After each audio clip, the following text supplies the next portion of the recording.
વડોદરા મહાનગરપાલિકાના વિપક્ષ નેતાની નેમપ્લેટને લઈને નવો વિવાદ શરૂ થયો છે।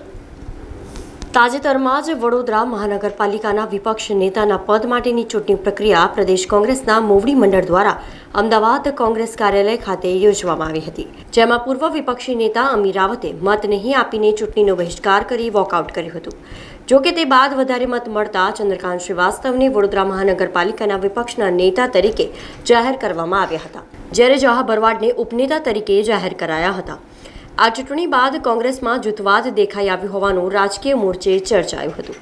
જોકે હવે વડોદરા શહેર કોંગ્રેસમાં જૂથવાદના પાપે મહાનગરપાલિકાના વિપક્ષના નેતાની નેમપ્લેટ પણ છીનવાઈ ગઈ હોવાનું સામે આવ્યું છે।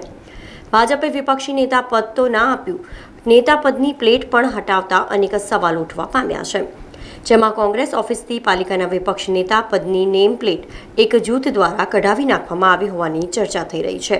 નેમ પ્લેટ લગાવવા મામલે વડોદરા મહાનગરપાલિકાના સેક્રેટરીને પૂછતા પ્રમુખનો કાગળ આવતા જ નવા નેતાની નેમ પ્લેટ લગાવવામાં આવશે તેમ જણાવ્યું હતું।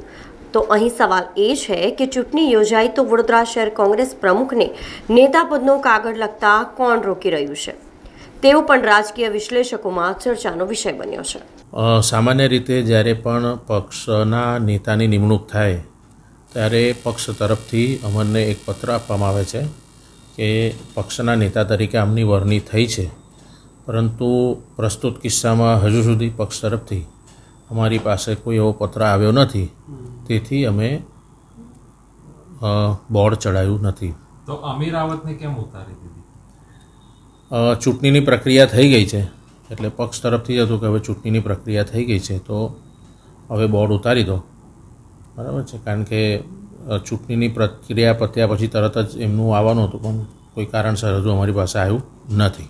પક્ષ જ લેટર આપી શકે છે?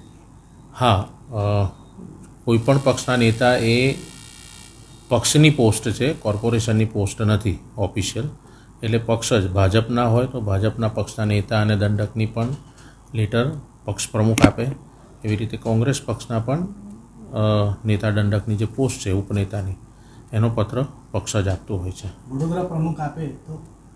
વડોદરા પ્રમુખ તરફથી જ આવતો હોય છે, કોઈ પણ પક્ષના શહેરના અધ્યક્ષ જ એ પત્ર આપતા હોય છે।